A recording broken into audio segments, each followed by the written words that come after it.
Hey guys, today I want to talk about what factors influence the way other people perceive how good you sound when you play. I want to break it down to three major factors: rhythm, intonation, and sound. I know there's a lot of other factors that go into how good you sound, but let's just keep it simple. And those are three big things, so let's just go with rhythm, intonation, and sound.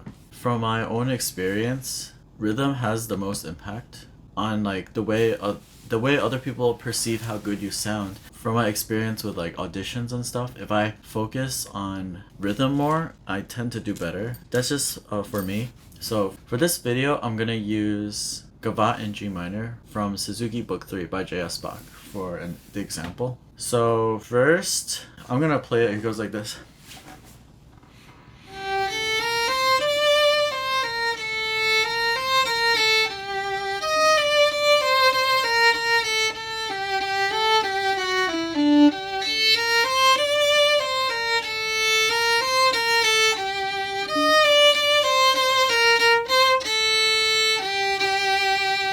That's the beginning of it. So first, let's play with not as good sound, okay? So I'm gonna play like this.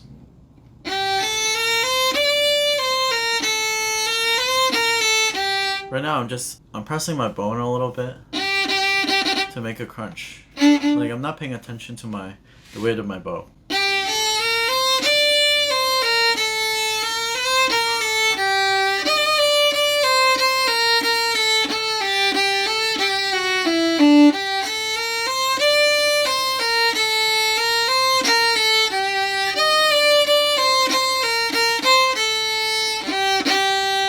And also no vibrato, right? I think that's a little bit worse sound. I think I could go worse. Let me try go worse, just for fun.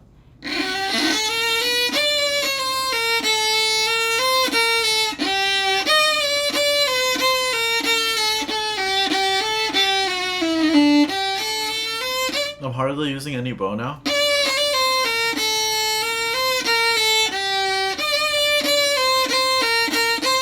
Now I'm just embracing the weight and making it scratch. So that would be bad sound. And no vibrato too. So now let's refresh and let's play it nicer once.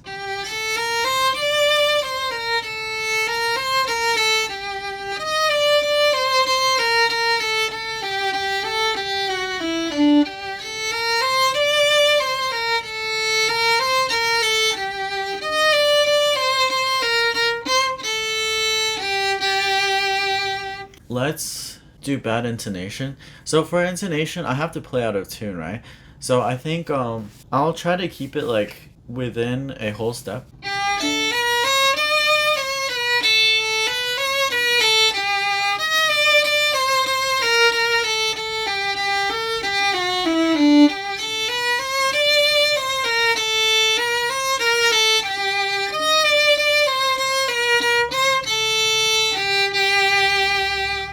That's pretty bad.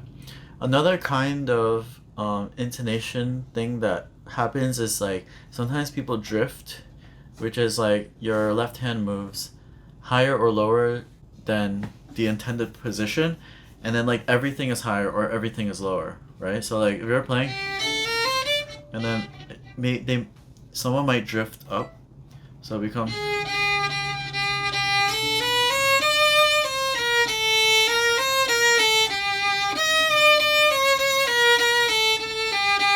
So everything is higher. It's actually a thing. People have trouble noticing that, and then they hear their own recording and they're like, "What? I was so high, I didn't even know." It's because they're so focused on playing and doing all these things at the same time, so they don't notice. So that's the drifting. And then the last but not least is rhythm.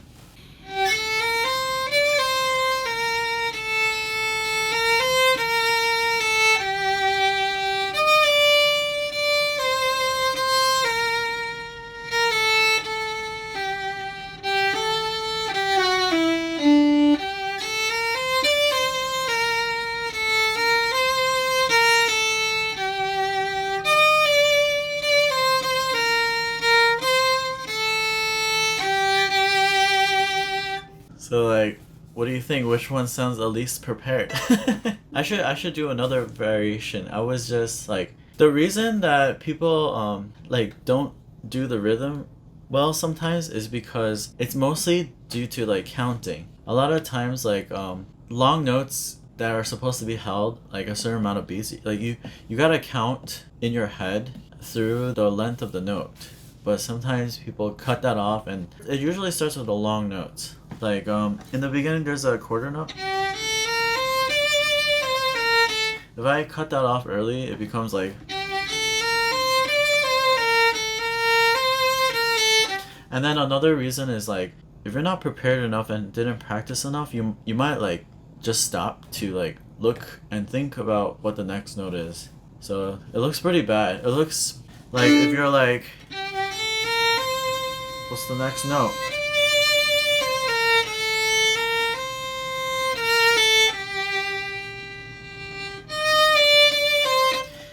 It actually also makes you look bad because it makes you seem like you didn't prepare. But sometimes, even though you did prepare, you just didn't notice.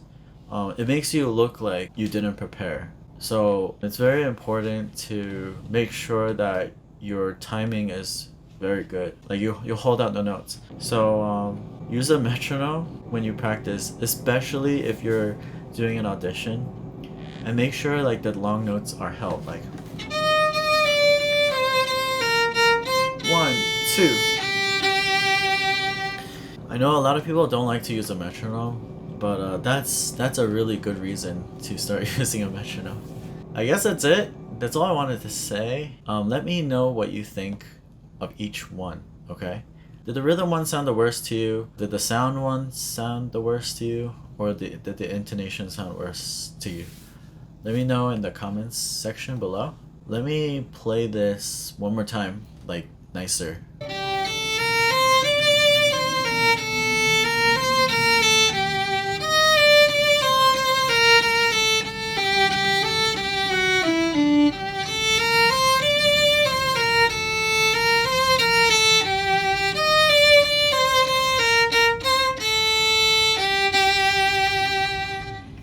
So that's gonna be it for today.